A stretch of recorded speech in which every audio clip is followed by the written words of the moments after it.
வணக்கம். இந்த வீடியோல நம்ம என்ன பார்க்க போறோம்னா தக் லைஃப் படத்தோட ரோஸ்ட் இல்ல குமுறல்கள்.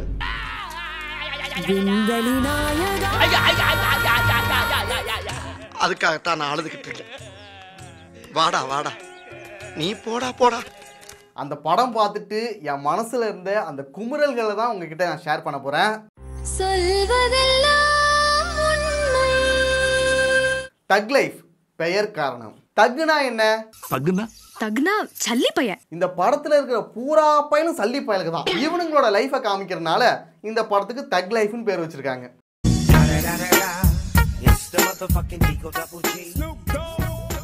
படத்தோட ஸ்டார்டிங்லயே ஒரு பில்டப் டயலாகோட சக்திவேலோட என்ட்ரி வருது. அன்னிலிருந்து இன்னைக்கு வரைக்கும் எவனுக்கும் எனக்கும் போட்டி. எனக்கு இப்போ வரைக்கும் புரியல, இந்த 5 பேர் எதுக்காக ஓடி வரானுங்க? வயல்ல விவசாயம் பண்ணிட்டு இருக்க ஒருத்தனை 5 பேர் துரத்துறானுங்க. இதுல எப்படி லாஜிக் இருக்கு எனக்கு புரியல. நீயா நானா? இந்த சீனுக்கும் இந்த கதைக்கு என்னடா சம்பந்தம்? அதை தான் இன்னைக்கு வரைக்கும் தேடிக்கிட்டு இருக்கேன், கிடைக்கல. உங்களுக்காவது தெரிஞ்சதுன்னா கமெண்ட்ஸை சொல்லுங்க. அடுத்து அமரனோட அப்பாவை மாணிக்கம் போட்டு தெளிறான். அனாதையா இருக்கிற அமரனுக்கு சக்திவேல் தான் அடைக்கலம் கொடுக்குறாரு. அந்த எழுத்தையும் எந்த எழுத்தையும் ஒன்னா எழுதி வச்சுட்டான். அடுத்து தன்னோட தங்கச்சி சந்திராவை கண்டுபிடிக்கிறதுக்காக சக்திவேல் கிட்ட அமரன் கொஞ்சம் அமௌண்ட் கேட்கிறான். இந்த போட்டோவை காணவில்லைன்னு போட்டா சந்திரனை தேடி வரும். ஏண்டா அவன்கிட்ட அமௌண்ட் கொடுத்தா கூட போஸ்டர் ஒட்டியாவது சந்திராவை கண்டுபிடிச்சிருப்பான்டா. ஆனா அதை பண்ணாம போட்டோ வாங்கி பாக்கெட்டுக்குள்ள வச்சுக்கிட்டு உன் சந்திராவை எத்தனை வருஷம் ஆனாலும் கண்டுபிடிக்கிறா. அதுக்கு எத்தனை வருஷம் ஆனாலும் பரவாயில்ல, இது உனக்கு பிறக்க போற குழந்தை மேல சத்தியம். எத்தனை நாள் ஆனாலும் உன் சந்திரா குட்டியை தேடி கண்டுபிடிச்சு கூட்டிட்டு வரேன் பாரு. வருஷ கணக்கா தேடிக்கிட்டு இருக்கான் சக்திவேலு. போட்டோ எங்கிட்டே இருக்கட்டும். இவர் சந்திராவை கண்டுபிடிக்கணும்னா கண்டுபிடிச்சிருக்கலாம். போற இடம் எல்லாம் ரெட் லைட் ஏரியாவா இருந்தா எப்படி கண்டுபிடிக்க முடியும்? உன் பேர் சந்திராவா? கடைசியில சந்திரா கிடைக்கல, இந்திரா தான் கிடைச்சா. திவ்யா கிடைக்கலன்னா திரிஷா. அதையும் விட்டு வைக்கலையே, அழைச்சிட்டு வந்துறாயா. ஆசைப்பட்ட வாழ்க்கை கிடைக்கலன்னா கிடைச்ச வாழ்க்கையை ஆசைப்பட்டு ஏத்துக்கணும். அடுத்து கேங்ஸ்டர் மாணிக்கத்தோட பொண்ணு ஒரு பையனை லவ் பண்ணுது. அவன் சரியான குடியா இருக்கான். அது மட்டும் இல்லாம ரொம்ப மோசமானவன், பல பொண்ணுங்களை ஏமாத்துறவன், பலவிதமான தவறுகள் பண்றவன். எப்படி சொல்றது, சம்திங் லைக் தட். வழக்கம் போலதான் அந்த பொண்ணு அவனை லவ் பண்ணி ஏமாந்து தற்கொலை பண்ணிக்குது. வேற வழி தெரியலப்பா. இந்த சம்பவத்துக்காக சக்திவேல் அண்ட் குரூப்ஸ் அந்த பொறுக்கியை பிடிச்சி கொண்டு வரானுங்க. இங்க அவனை பிடிச்சி கொன்னதுக்கு முக்கியமான காரணமே அந்த பொண்ணுக்காக தான். அதோட ஒரு 3-4 காரணத்தை சேர்த்துக்கிறானுங்க. பிளாட்ஃபார்ம்ல தூங்குற ஏழைக்கு மேல வண்டி விட்டியா? உங்க காலேஜுக்கே நீதான் மாதிரி போதை பொருள் சப்ளையரா? இந்த மாதிரி துப்பாக்கியை காட்டி காலேஜ் பிள்ளைகள்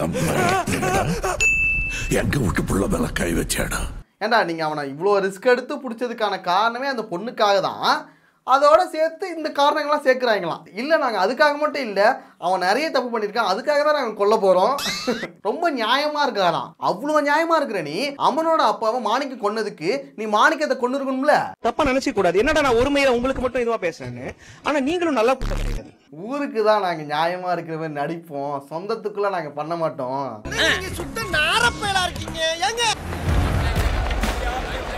அவனை சுட்ட பிறகு சக்திவேல் ஜெயிலுக்கு போயிடுறான். சுட்டுட்டு நாள்ல உள்ள போயிருக்கணும். எனக்காக நீ வேற யாரையாவது கூட அனுப்பியிருக்கலாம். ஆனா எதுக்காக இவரே போறாருன்னா, வீட்டுல இருக்கும்போது பொண்டாட்டி தொலை தாங்க முடியல. அதே ஜெயிலுக்கு போயிட்டா எவ்வளவு நாள் வேணாலும் இந்திராணி கூட ஜாலியா பேசிக்கிட்டு சந்தோஷமா இருக்கலாம்ல, அதுக்காக தான். நல்லா பாரு, மனசு விட்டு பேசு. உள்ள இருந்து நான் பாத்துக்கிட்டு இருப்பேன், வெளியே அமரம் பாத்துக்குவான். அடுத்து சக்திவேலுக்கும் இந்திராணிக்கும் ஜெயிலுக்குள்ள நடக்குது. Madam, I am your only Adam. ஐயோ, இந்த டயலாக் வேற போட்டு சாவடிக்கிறாங்க. இது என்ன கன்றாவே? குட் பேட் அகலி படத்துல கூட வீடியோ கால் தான் பேசுவாரு. ஆனா இதுல ஜல்சா வரைக்கும்.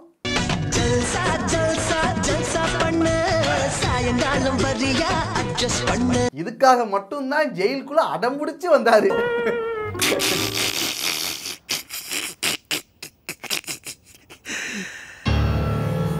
ஜெயிலையும் மனுஷன் வாழ்றாயா? வாழ்றாயா இந்த ஆள். அமரன் தான் எல்லாத்தையும் பார்த்து பண்ணா, நான் என்ன இதுக்கா? தன்னோட பொண்ணு செத்துட்டாலேன்னு ஃபீல் பண்ணி அழுவாருன்னு பார்த்தா பவர் போயிட்டு ஃபீல் பண்ணிட்டு இருக்காரு. இவன் நான் ஒரு அப்ப. உனக்கு தெரியுது இந்த மரியாதை இங்கிதான். இப்பதான் புரியுது அந்த பொண்ணையே அப்பங்கிட்ட போய் பிரச்சனையை சொல்லாம தற்கொலை பண்ணிக்கிட்டுன்னு. ஏன்னா இவங்கிட்ட அந்த பிரச்சனையை சொன்னா கூட ஆறுதல் சொல்ல மாட்டான், அடிச்சே கொண்டு இருப்பான். Sorry pitch, you are a fraud. நம்ம ஊர்ல இருக்கிற நிறைய தற்கொலை அப்பன்கள் மாதிரி தான் இவனும். அடுத்த கொடுமை என்னன்னா, வில்லனோட தங்கச்சி புள்ளைய கொண்டவனுங்க கூடயே வில்லன் பிசினஸ் டீல் பேசிட்டு இருப்பான். நீனா என்னடா வில்ல, அவனுங்களை பழி வாங்கன்னு பார்த்தா அவனுங்க கூட டீல் பேசிட்டு இருக்க. கைய குலுக்கி கட்டி பிடிச்சு முத்தம் கொடுத்துட்டு பழி வாங்குறது கூட வேணாம், அட்லீஸ்ட் பகையாவது இருக்கணும்ல, அதுவும் இருக்காது. சக்திவேல் என்ன பண்றான், இவனுங்க எல்லாம் என்ன பிசினஸ் பண்றானுங்க, எப்படி காசு வருது, எதையுமே டீட்டெயிலா காமிக்க மாட்டானுங்க. சரி அதை விட அந்த விஷயத்துக்குள்ள நம்ம ரொம்ப டீப்பா போகண்டா. கள்ள தொடர்புல இருக்க டீட்டெயிலிங் கூட இவனுக்கு கதையில இல்ல. ஃபர்ஸ்ட் நமக்கு இது புது டெரிட்டரி, பிசினஸ் பல மடங்கு பெருசா. என்னமோ பிசினஸ்ங்கறானுங்க, ஏதோ டெரிட்டரிங்கறானுங்க. சொல்லி தொலைகடா மங்குனி பயல்களா. இந்த டீலுக்கு அப்புறம் சக்திவேல் ஜெயில இருந்து ரிலீஸ் ஆகி வீட்டுக்கு போவான்னு பார்த்தா சின்ன வீட்டுக்கு போவாரு. உர்ரா வண்டிய இந்திராணி வீட்டுக்கு. ஓகே கம் ஆன், உடா வண்டிய. நான் வெளியே வந்துட்டேன்னு ஜீவா கிட்ட 3 நாளைக்கு சொல்லாத. என்னடா முறைக்கிற ஐயோக்கு மேல போட. அப்படியே யார் ரூமே ரெடி பண்ணிரு. உங்க ரூம் எதுக்குண்ணா? அண்ணே கறி சாப்பிட்டேன்லடா, அதான் கொஞ்சம் வெறியேறி போயிருக்குது. ரூம் ரெடி பண்ணிட்டு அண்ணிய வர சொல்லிரு. 3 நாள் சொல்லிட்டு போனவரு 6 நாள் இருந்துட்டு வராரு. சாரி, வாழ்ந்துட்டு வராரு. குஞ்சே, நீ சாதாரண குஞ்சு இல்ல, பப்பமவன மன்மத குஞ்சு, புரியுதா? மல்லிகை குஞ்சு, மணக்குற குஞ்சு, பறக்குற குஞ்சு, நீ விளையாடுற குஞ்சு. 6 நாள் இந்திராணி கூட ஜல்சா. எப்படிதான் இந்த பாடி தாங்குறதே தெரியலடா. நம்மளாலாம் முடியாதுடா. உடம்பு நல்லா வலுவாத்துக்கு சத்தியமித்ரா குடிங்க, தெம்பா இருங்க. இங்கதான் மணிரத்னம் ஒரு டீடைலிங் வைக்கிறாரு. ஹீரோ வந்துட்டு எவ்வளவு ஸ்ட்ராங்னு இந்த சீன் மூலமா காமிக்கிறாராம். பொதுவா படங்கள்ல ஹீரோ எவ்வளவு ஸ்ட்ராங்னு காமிக்கிறதுக்காக ஒரு சில சீன்ஸ்லாம் வைப்பாங்களே, இந்த ஃபைட் பண்றது, டெக்னிக்கலா அட்டாக் பண்றது, இந்த மாதிரிலாம் வைப்பாங்களே. அதே போல இந்த படத்துல இந்த சீனை வைக்கிறாங்க. பாம்பு படை எடுத்த மாதிரி புஸ்ஸு புஸ்ஸுன்னு மூச்சு சத்தம். எனக்கு இந்த படத்துல ஒரே ஒரு விஷயம் மட்டும் கொலகாண்ட் ஆயிட்டு. சுகர் பேபி சாங்ல ஃபுல்லா திரிஷாவை காமிச்சிருந்தா கூட ஏதோ ஒரு கொஞ்சமாச்சும் ஆறுதலா இருந்திருக்கும். அதுலயே இவனுங்க பண்றதை காமிச்சுக்கிட்டு ஐயோயோ நாசம் பண்ணிட்டாங்கடா. ஏமாத்தி போட்டாங்க பெரியப்பா, நல்லா நம்ப வச்சு மோசம் பண்ணிட்டாங்க பெரியப்பா. ஒரு வழியா இந்திராணியை முடிச்சுட்டு அடுத்து ஜீவா வீட்டுக்கு போறாரு. இல்ல அவரோட சொந்த வீடு, சொந்த பொண்டாட்டி, அவங்க கிட்ட போறாரு. நாசமா போச்சு. ஆமாண்ணே, வண்டிடுற. இப்பதான் நம்ம ஆளுக்கு ஞாபகம் வந்திருக்கு. விடுங்க இல்ல, நீங்க யாருன்னே எனக்கு தெரியாது. ஜீவாக்கு இவர் பண்ற சீமிஷன் எல்லாம் தெரிஞ்சிட்டு அப்போ ஒரு ஆக்டிங்க போடுவாரு பாருங்க. அது மட்டும் சொல்லாத. ஒரு நாள் இல்லைன்னா ஒரு நாள் காணி நிலம், மாடு, கண்ணுக்குட்டி, ஏழை பசங்க படிக்க பக்கத்துல ஒரு ஸ்கூலு, 90 வயசுல நீயும் நானும் கல்யாணம் புதுசுல என்ன கூப்பிடுவே டே சக்திவேல். அது போதும் இந்த கட்டைக்கு. பண்றது மாமா வேலை, இதுல ஃபீலிங் வேற. என்ன பீலிங் பீலிங் ஒரே பீருது பீலிங். டேய் சக்திவேலு, இந்த சீனை பார்த்துட்டு சக்திவேலோட காதல் புனிதமான காதல் நாங்க புரிஞ்சுக்கிட்டு எமோஷனல் ஆகணும். டேய், இதுல சோக மியூசிக் வேற. உங்க மூஞ்சிகளுக்கு தீம் மியூசிக் வேற, அந்த ஸ்மோக் எஃபெக்ட் வேறயா? இது எல்லாமே நீ இந்திராணி வீட்டுக்கு போகாம இங்க வந்து பேசியிருந்தா ஓகே, கண்டிப்பா இது ஒரு நல்ல சீன் தான். ஆனா அங்க என்னென்ன வேலை பார்த்துட்டு இப்படி பேசுறா நாங்க வந்து கரைஞ்சிடணும். அதனாலேயே இந்த சீனை பார்க்கும்போது கொஞ்சம் கூட லாஜிக்கே இல்லாத மாதிரி இருந்துச்சு. நீயும் நானும் கல்யாணம் புதுசுல என்ன கூப்பிடுவே டே சக்திவேல். அது போதும் இந்த கட்டைக்கு. இந்த கன்றாவியான காதலை நியாயப்படுத்துறாங்க. பண்றது மொல்ல மாதிரி தானே முடிச்சு வைக்கணும். இதுல காணி நீளம், கண்ணுக்குட்டி, ஏழை பசங்க படிக்க ஸ்கூலு. என்னடா கலர் கலரா கதை விடுற? இவனை நான் வெட்டாம விட மாட்டேன். இதை தாண்டா என்னால தாங்கிக்கவே முடியல. மன்னிச்சிடுறா, எனக்காக அவனை மன்னிச்சிடுறா. இதுக்கப்புறம் சக்திவேலோட பொண்ணு கல்யாணம் நடக்குது. அதுல அமரன் என்ன பண்றானா, இந்திராணிக்கு ரூட்டு விடுறான். என் டைப்னா இந்திராணி தான். அப்போதான் அமரனோட உண்மையான முகமே தெரிய ஆரம்பிக்குது.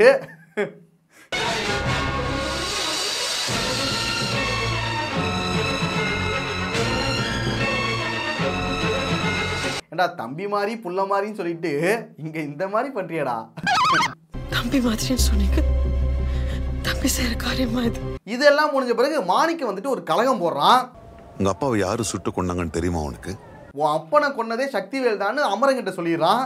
உங்க அப்பாவுக்கு நடந்தது தவறி நடந்தது இல்ல, கன் எடுத்து ஒரே ஷாட். ஏண்டா அவன் தான் ஒரு விஷயம் சொல்றானா அது என்ன ஏதுன்னு கூட விசாரிக்காம டைரக்டா சக்திவேலை கொல்றதுக்கு பிளான் போடுறீங்க. ஒரு பலி கொடுத்தாரு சின்னவர், பலியாடு உங்க அப்பா.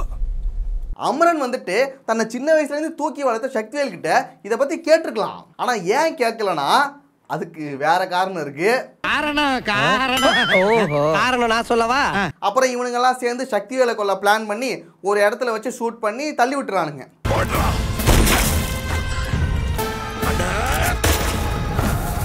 புல்லட்டை வயிற்றுல இறக்கிட்டாங்க. அதுக்கப்புறம் கழுத்தை பிடிச்சி தள்ளி விட்டு அவ்வளோ ஹைட்ல இருந்து கீழே விழுதாரு.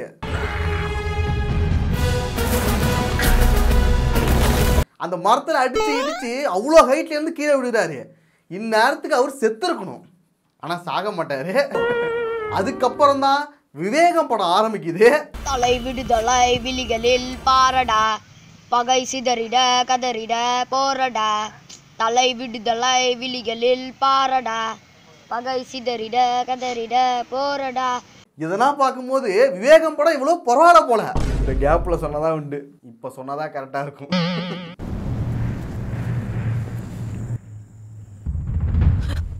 சக்திவேலை தள்ளி விட்டுட்டு டைரக்டா இந்திராணி வீடுதான். உரா வண்டிய இந்திராணி வீட்டுக்கு. இந்து பேட்டா, நான் தான் இனிமே ரங்கராய சக்திவேல் அப்படிங்கிற டயலாக் கூட பேசல, அதுக்கு முன்னாடியே கிளம்பிட்டாரு. அவ்வளோ வெறி. பொம்பளை வெறி முடிச்சு போய் தெரிஞ்சுக்கிருக்க நீங்க. 90s தானே நீ, தெரியுதுடா. பொம்பளை தெரிஞ்சுக்கிருக்க நீங்க. சின்னவரே. Madam, I am your only Adam. அதுவும் சாதாரணமான கூப்பிடல, மிரட்டி வற்புறுத்தி கூப்பிடுறாரு. இந்த குட்டி அவங்களோட மும்பை போறியா இல்ல என் கூட வரியா? நான் என்ன பண்ணுவேன்? இங்க மாட்டினா சீவலு, இங்க மாட்டினா சிதறலு. சீவல் பெருசா சிதறல் பெருசான்னு தெரியலையே, சிதறலே சமாளிப்போம். இவரு ரங்கராய சக்திவேலா மாறி எதுவுமே பண்ணல, இந்திராணியை மட்டும் தான் அழைச்சிட்டு வந்தாரு. அது எதுவுமே பண்ணல, எதுவுமே காட்டல நமக்கு. உன்னைய பத்தி நான் கூட என்னென்னமோ ரசிக்கிறேன், நீ உடம்பு சீப்பாளா இருந்திருக்க. இனிமே இங்க நான் தான் ரங்கராய சக்திவேல். இதுக்குதான் இவ்வளவு பில்டப்பா? இந்த சீனெல்லாம் ட்ரைலர்ல பார்த்து சில்லறைய செதற விட்டனே, படத்துல இப்படி பண்ணிட்டீங்களா? சிலிர்த்து போய் சில்லறையெல்லாம் விட்டுருந்தேன். இப்பதான் போதி தர்மர் என்றி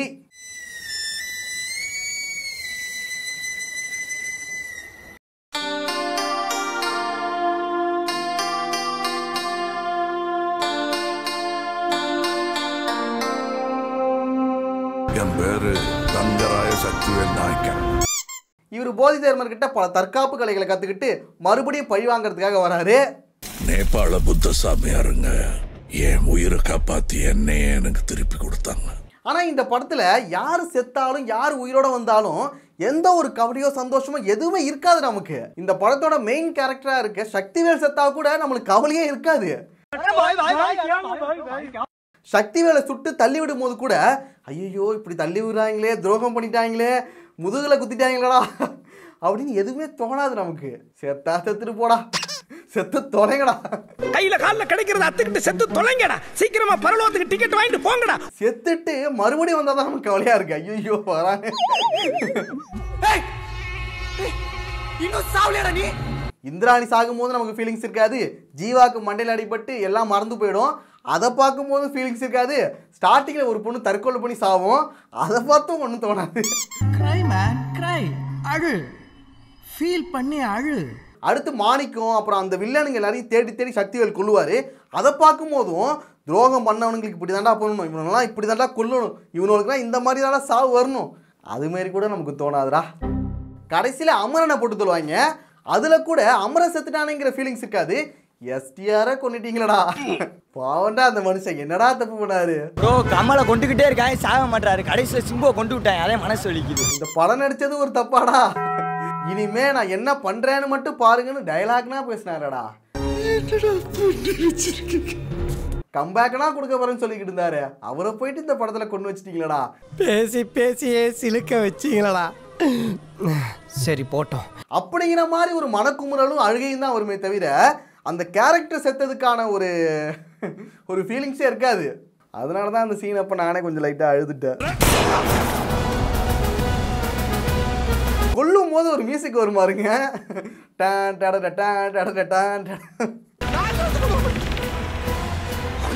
ஐயோ அது போடும்போதுனா எனக்கு வெறி ஆகுதுடா.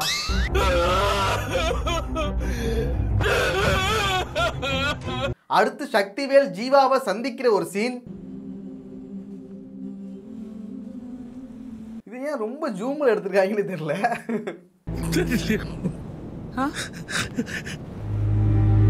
ஆனா உண்மையாவே இது ஒரு நல்ல சீன் தான். ஆனா இந்திராணிங்க ஒரு கேரக்டர் மட்டும் இந்த படத்துல இல்லைன்னா வச்சுங்க, கண்டிப்பா இந்த சீனை பார்த்து லைட்டா கொஞ்சம் எமோஷனல் இருந்திருக்கும். சக்தி ஒரு வாட்டி கூப்பிட சக்தி ஒரு கூப்பிட எல்லாம் சரியா போயிரு. கொஞ்சம் கூப்பிடு சக்தி கூப்பிடு. இங்க ஜீவாக்கு ஞாபகம் இல்லைன்னு சொல்லிட்டு அடுத்து இந்திராணி பக்கம் போயிடுவாரு. இந்திராணி ஓடி நீல காமாட்சி அப்படின்னா நரிக்கிருவேங்க. வெளியே இறங்கி வா, நான் இருக்கேன். வெளியே இறங்கி வா, நான் இருக்கேன் அப்படின்னு கையை தூக்குறாரு. என்னல தூக்குதா? தூக்குதா? போமா. இவ்வளோ ஆகியும் உனக்கு வெறி அடங்கல.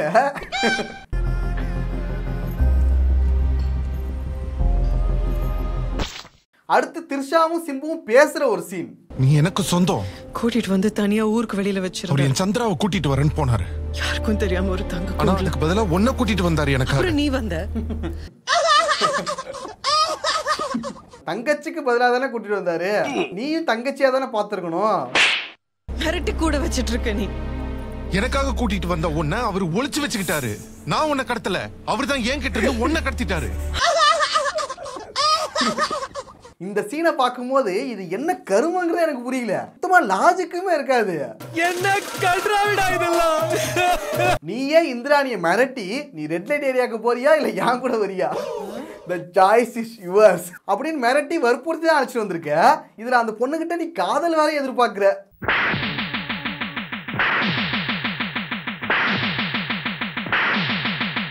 இந்த பிறகத்தை நீ தான் மனுஷனா மாத்தணும். சரின்னு சொல்ல. ஐயோ இந்த சீன்லாம் எப்படி நினைச்சு எப்படா எழுதிருக்காங்க? என்ன கருமண்டா இது? என்னடா இது? என்ன அசிங்கடா இது? என்ன கருமம் இது? அது ஒண்ணுல ரங்கராய சக்தி வேலா மாறிட்டேன். அவர் இந்த இடத்துல இருந்திருந்தாருன்னா என்ன பண்ணிருப்பாரோ அதை தான் இப்ப நான் பண்றேன். இப்போதாண்டா எனக்கு ஒரு உண்மை தெரிஞ்சிருக்கு. இவன் அப்பாவை கொண்டுட்டாங்கன்னு சக்தி வேலை கொல்ல நினைக்கல, இந்திராணிக்காக தான் எல்லாத்தையும் பண்ணிருக்கான். வெளியில சொன்னா தப்பா நினைச்சுப்பாங்கன்னு அப்பாங்கிற ஒரு காரணத்தை சொல்லி கொல்ல நினைச்சிருக்கான். நீ அவருக்கு எக்ஸ்ட்ரா வெறும் ஒரு ஷோகேஸ் டிராஃபி. எனக்கு எல்லாமே நீ தான். இவ்வளவு நீ பண்ணது அப்பாவுக்காக இல்ல, எல்லாம் இந்திராணிக்காக தான்.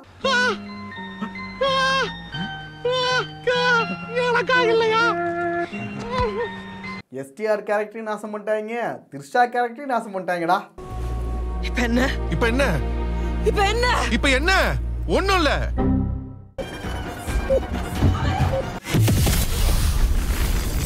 அப்புறம் இந்திராணிய வழக்கம் போல சக்திவேல் கொன்னுடுவாரு. அழகா அமரன் கூட போக வேண்டிய இந்திராணிய ஒரு போன் பண்ணி நீ அங்கேயே இரு நான் வரேன் அவளை இருக்க வச்சு பாம் பிளாஸ்ட்ல சாக வச்சிடுவாரு. இப்படி எத்தனை உசுர தாண்டா எடுப்ப நீ? சக்திவேலு அநியாயமா இப்படி கொன்னுட்டீங்களே. டாக்டர் ராயப்பா நம்மளை இப்படி பார்த்தா ஒன்று என்ன என்கவுண்டர் பண்ணிடுவாரு, இல்லை உங்களை டைவர்ஸ் பண்ணிடுவாரு. டாக்டரை கூட விட மாட்டேன். இந்த சீனை நான் ஃபர்ஸ்ட் டைம் பார்க்கும்போது பயந்துட்டேன். ஒருவேளை சக்திவேல் வேலையை காட்டிடுவானோ. ஏன்னா சக்திவேலை நம்ப முடியல, என்ன பண்ணுவாங்கிறத யூகிக்க முடியல. டேய் நான் உன்னை தெரியாம தான் கேட்கிறேன். உன் கெட்டுக்கு 3 பொண்டாட்டியாடா? 3 பொண்டாட்டியா? உங்க பேர் சந்திராவா? அப்பா அம்மா பச்ச பேர் சந்திரா தானே. கடைசியில இவ தான் சந்திரா. இவளை கண்டுபிடிச்சது கூட சக்திவேல் கிடையாது, அவளே எல்லா கதையும் சொல்லுவா. அப்புறம் ஈஸியா கண்டுபிடிச்சிருவாரு. கிளைமேக்ஸ்ல வந்துட்டு சக்திவேல் செத்து அமரன் உயிரோட இருந்தா கொஞ்சம் ஆறுதலா இருந்திருக்கும்.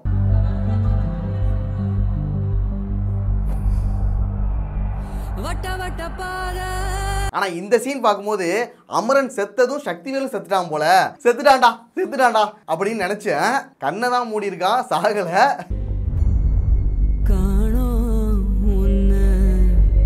அவன் சாக மாட்டான், அவன் சாகவே மாட்டான். பொதுவாக நம்ம தமிழ் சினிமாவில் காமெடி ஆக்டர்ஸ் சில பேர் இருப்பாங்களே, வடிவேலா இருக்கட்டும், விவேகா இருக்கட்டும், யோகி பாபு, சந்தானம்னு. அதே போல இந்த படத்துக்கு அசோக் செல்வன் இருக்காரு. அதுக்கப்புறம் ஜெயக்குமார் ராயப்பா இடையில வந்து காமெடி பண்ணிட்டு இருப்பாரு. இவர் இந்த படத்துல இல்லைன்னா எந்த ஒரு பாதிப்புமே கிடையாது. எந்த வகையிலுமே படத்தோட ஃப்ளோவை கெடுக்காது.